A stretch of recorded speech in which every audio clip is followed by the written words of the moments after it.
नमस्कार दोस्तों, आज के अंक में आपका स्वागत है। दोस्तों, चंपई सोरेन को आखिरकार आज जो है शपथ गवर्नर ने दिलवा दिया और वो झारखंड के 12वें मुख्यमंत्री बन गए। जैसा कि मैंने पहले ही बताया था, बहुत ही सरल स्वभाव के व्यक्ति हैं। सरायकेला से वो विधायक चुनकर आते हैं और सबसे मुख्य चीज ये है कि ये जमीनी नेता हैं। ये संघर्ष से यहां तक पहुंचे हैं। ये शिबू सोरेन के उस समय के साथी हैं जब झारखंड पृथक राज्य का आंदोलन चल रहा था। उस समय चंपई सोरेन ने शिबू अर्थात गुरु जी के साथ में कंधे से कंधा मिला करके इस आंदोलन को आगे बढ़ाया था और कभी काफी मुखर लेकिन बहुत ही शांत स्वभाव के नेता हैं। और इनका शपथ लेना वाकई ये बताता है कि यहाँ पे लोकतंत्र है, देश में लोकतंत्र है, जहां पर कोई धनाढ्य उद्योगपति का पुत्र नहीं, एक सामान्य किसान का बेटा भी राज्य के सर्वोच्च पद पे पहुंच सकता है। ये सबके लिए खुश होने की बात है। लेकिन इससे बढ़कर के दोस्तों, झारखंड मुक्ति मोर्चा ने मजबूरी में या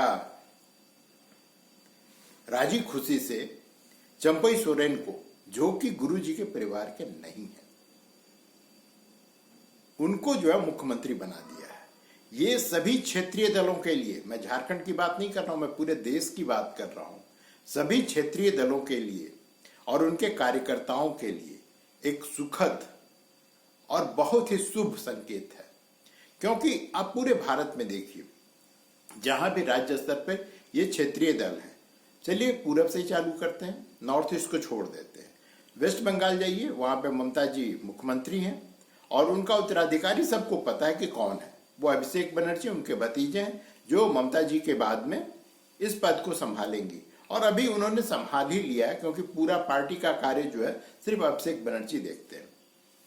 अब वहां से चलिए बिहार आइए, वहां पर जो राष्ट्रीय जनता दल है, सबको पता है लालू परिवार के बारे में कि वहां उनका कोई भी कार्यकर्ता, वो कितना भी ईमानदार हो, संघर्ष करने वाला हो, कठोर काम करने वाला, माने वो उसमें सारी क्वालिटी हो, लेकिन इसके बावजूद वो कभी शीर्ष पद पे नहीं पहुंच सकता है। साउथ जाइए, डीएमके हैं, एआईएडीएमके हैं, बीआरएस है।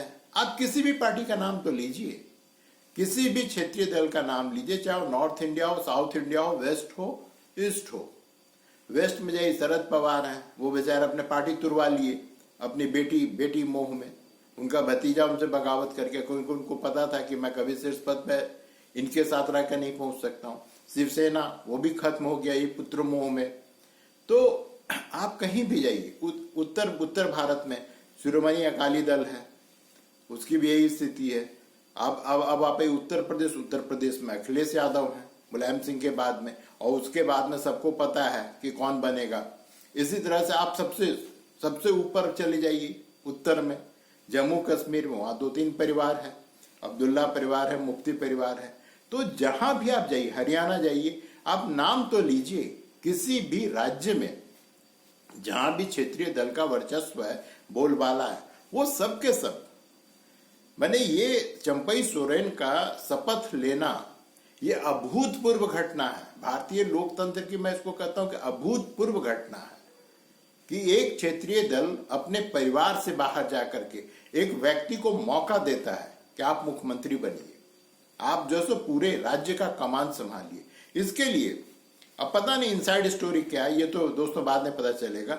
गुरु जी को और हेमंत सोरेन को दोनों ही बधाई के पात्र हैं कि उन्होंने अपने परिवार के दो एमएलए, उनका छोटा भाई बसंत सोरेन वो भी एमएलए, उनकी भाभी सीता सोरेन वो भी एमएलए हैं, लेकिन इन सबको छोड़ करके उन्होंने अपने परिवार के बाहर के व्यक्ति चंपई सोरेन को मुख्यमंत्री बनाया है। और ये वाकई, माने जिसको कहते हैं कि मैं शब्द कम पड़ जा रहे हैं, क्योंकि ऐसा दृश्य भारतीय लोकतंत्र में, भारतीय राजनीति में देखने को शायद ही कभी, बिरले, जिसको कहते हैं कि बिरले ही कभी आपको देखने को मिलेगा, जो झारखंड में संभव हो पाया। अब देखिए, आज तो इनकी मैं कोई आलोचना करने वाला नहीं हूं, क्योंकि मैं जितना भी इनको जानता हूं, मैं नहीं कहता हूं कि बहुत ही इनके पास में एडमिनिस्ट्रेटिव स्किल है, लेकिन कम से कम मुझे इतना विश्वास है कि ये पूरे अपने कार्यकर्ताओं को बांध कर जरूर रखेंगे। ये बात सही है कि इनमें जो है शिबू मैंने गुरु जी वाली या उनके पुत्र हेमंत वाली जो है वो करिश्माई व्यक्तित्व तो नहीं है, मैं इसको स्वीकार करता हूं। लेकिन इनमें एक चीज है कि ये पार्टी में एका बना के रख सकते हैं, क्योंकि सबको इनका सम्मान करते हैं। इनको लोग जो है सो झारखंड का टाइगर तक कहता है। मैंने इसी हिसाब अनुमान लगा सकते हैं कि ये व्यक्ति पार्टी के लिए कितना महत्वपूर्ण था। कल भी मैंने बताया था कि शिबू के पुत्र हैं हेमंत सोरेन, वो जितना उन पर विश्वास करते हैं उससे एक नया पैसा कम भी वो चंपई सोरेन पे विश्वास करते हैं। उनसे कुछ मामले में तो कहते हैं कि हेमंत भले ही मेरी बात ना माने, लेकिन चंपई सोरेन ये मेरी बात को कभी नहीं टाल सकते। ये विश्वास है। और ये जो है अब सारे जितने भी क्षेत्रीय दल हैं उनको आत्मचिंतन के लिए मजबूर जरूर करेगा। लेकिन दोस्तों मैं कह रहा हूं कि आत्मचिंतन के लिए मजबूर करेगा, लेकिन भारतीय राजनीति में और जो भारतीय राजनीतिज्ञ हैं इनकी खाल बहुत मोटी है। ये इस तरह के मैंने क्या उसको कहेंगे कि इनको माइपिया जो कहते हैं कि ये अपने परिवार के बाहर देखने को ही तैयार नहीं है। जबकि हर पार्टी में जितने भी क्षेत्रीय दल हैं आप जाकर के उनका विश्लेषण कीजिए, सब पार्टी में कुछ एक बड़े ही ईमानदार कर्मठ जोशीले नेता पड़े हुए, लेकिन वो कुछ नहीं कर पाते। जब बाल ठाकरे जिंदा थे तब छगन भुजबल बाद में उनको ही विद्रोह करके भागना पड़ा। छगन भुजबल जो है वो राइट हैंड एक समय में हुआ करते थे बाल ठाकरे के अपने भतीजा राज ठाकरे के साथ साथ। राज ठाकरे थे और ये छगन भुजबल थे, ये उस दौर की बात थी, लेकिन उनको भी अंत में भागना पड़ा। शरद पवार जो है वो राष्ट्रीय राजनीति में इधर उधर घूमते रहते हैं, लेकिन जो वहां पे जो जमीनी कार्यकर्ता है उसके संपर्क में सिर्फ और सिर्फ अजीत दादा रहा करते थे, अजीत पवार। लेकिन जब उत्तराधिकार सौंपने का समय आया तो शरद पवार अपनी बेटी की ओर देखने लगे, वो अजीत दादा की ओर देखने को ही तैयार नहीं थे और उनको मजबूर होकर के फिर विद्रोह करना पड़ा। यही स्थिति आप किसी भी दल में चल जाइए, जितने भी क्षेत्रीय दल हैं, और क्षेत्रीय दल का मजबूत होना इस देश के लिए बहुत ही जरूरी है।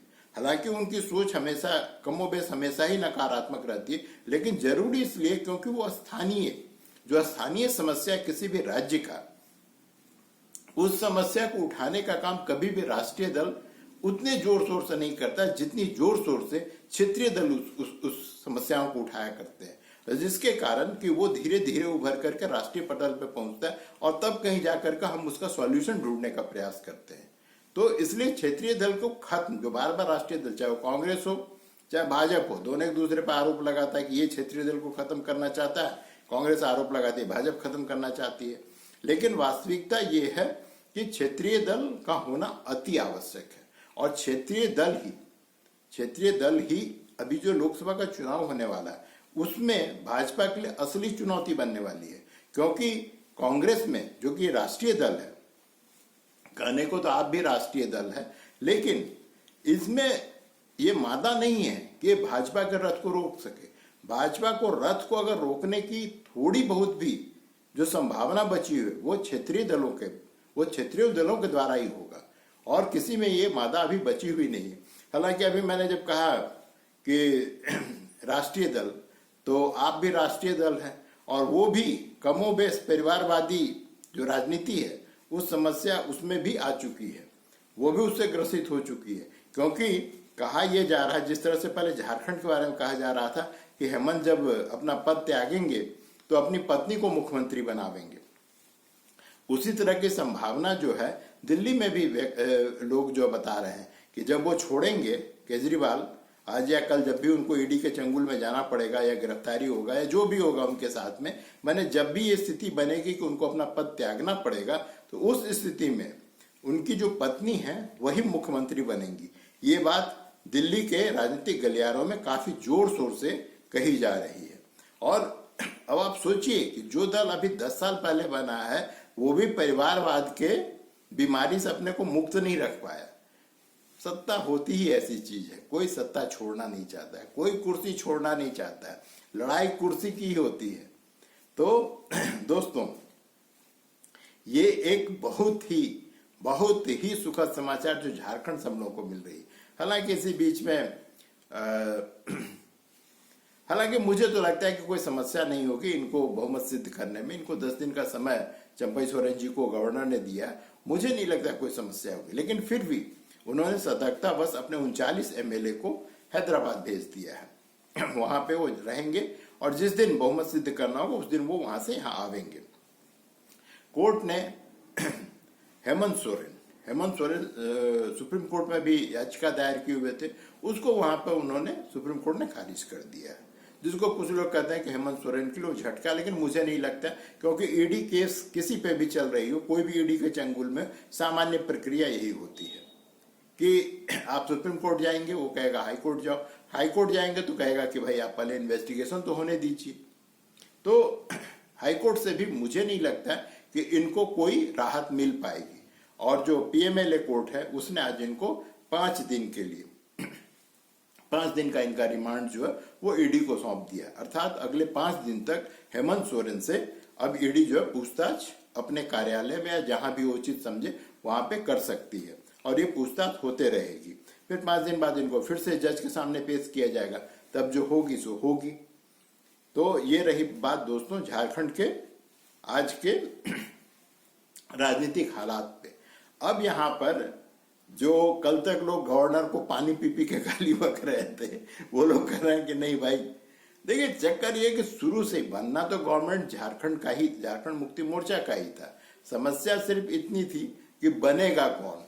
और कुछ लोग कह रहे हैं कि चंपई सोरेन को, जो मैं अभी इतना गुणगान किया हूं कि परिवार के बाहर का पहला कोई क्षेत्रीय दल का व्यक्ति मुख्यमंत्री बन पाया है, इनसाइड स्टोरी ये है कि जो भाभी और भैया की जो लड़ाई हुई, वो लड़ाई इस हद तक पहुंच गई कि इनको बाहर के व्यक्ति को मुख्यमंत्री बनाना पड़ा। और मैं कह रहा हूं कि भैया ऐसी लड़ाई हर क्षेत्रीय दल जो परिवारवादी है उसके घर में हो, जिससे कि उचित व्यक्ति को, जो योग्य है, जो संघर्ष किया है, जो जमीनी कार्यकर्ताओं के नजदीक है, टच में रहता है हमेशा, उसको शीर्ष पद मिल सके। ये एक अच्छा संकेत है और हम लोग सबको इसका स्वागत करना चाहिए। ठीक है दोस्तों, आज तो सिर्फ इतना ही है। अब जब कल कुछ होगी तो फिर आपसे मिलूंगा। लेकिन दोस्तों आपसे एक शिकायत है, एक तो आप लोग पूरा वीडियो नहीं देखते हैं, 2 लाइन शुरू का देख करके बंद कर देते हैं। दूसरी, आप लोग सब्सक्राइब नहीं करते हैं, कभी थोड़ा हाथ हिला दीजिए, थोड़ा लाइक कभी कभी कर लिया कीजिए। फिर कल मुलाकात होगी, तब तक के लिए नमस्कार, जय हिंद।